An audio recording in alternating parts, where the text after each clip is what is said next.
అందరికీ నమస్కారం. అందరికీ ముందుగా శ్రీరామనవమి శుభాకాంక్షలు. ఈ వీడియోలో శ్రీరాముడికి ఇష్టమైన ప్రసాదాలు ఏంటో, అవి ఎలా చేయాలో చూద్దాము. ముందుగా వడపప్పు. దానికోసం పొట్టుతో ఉన్న పెసరపప్పునైతే ఒక గంటన్నర, పొట్టు లేకుంటే ఒక అరగంట నానపెట్టుకోవాలి. బాగా నానిన తర్వాత పొట్టు తీసి మంచిగా కడుక్కొని పక్కన పెట్టుకోవాలి. తర్వాత మనం పానకం ఎలా చేయాలో చూద్దాము. ఇప్పుడు మన అందరి ఇంట్లో రోలు ఉంటుంది కదా! ఆ రోట్లో ఒక 12 నుంచి ఒక 15 వరకు మిరియాలనైతే వేసుకోవాలి. కొంచెం ఎక్కువ మిరియాలు వేసుకున్నా ఏం కాదు. ఇప్పుడు బాగా దీన్ని దంచుకొని పౌడర్ లాగా చేసుకోవాలి.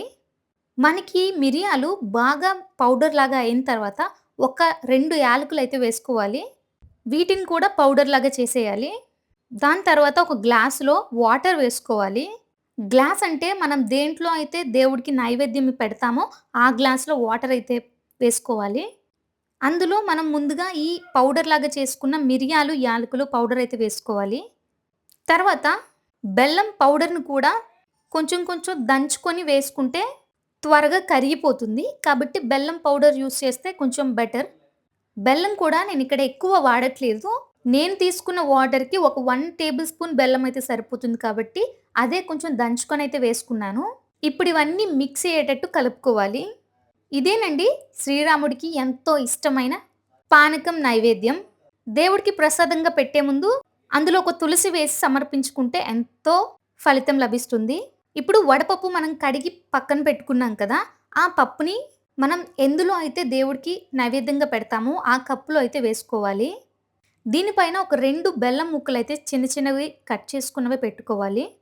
అలాగే ఈ వడపప్పు మీద కూడా ఒక 2 తులసి ఆకులు పెట్టుకుంటే ఎంతో మంచిది. ఇప్పుడు వడపప్పు, పానకం చూసాం కాబట్టి, ఇప్పుడు చలివిడి ఎలా చేయాలో చూద్దాము. ఇది సింపుల్‌గా అప్పటికప్పుడు నైవేద్యంగా చేసుకునే చలిమిడి. ఇప్పుడు ఒక 2 టేబుల్ స్పూన్‌ల బియ్యం పిండి అయితే తీసుకోవాలి. దాంట్లో ఒక 1 టేబుల్ స్పూన్ నెయ్యి, అలాగే తురుముకున్న బెల్లం అయితే వేసుకోవాలి. అలాగే చాలా తక్కువ 1 టేబుల్ స్పూన్ కంటే కొంచెం తక్కువగా మిల్క్ అయితే వేసుకోవాలి. వీటిని బాగా కలుపుకొని ఒక ముద్దలాగా చేసుకోవాలి. ఇది మనకు ఇలాగా చలిమిడిలాగా ఫార్మ్ అవుతుంది.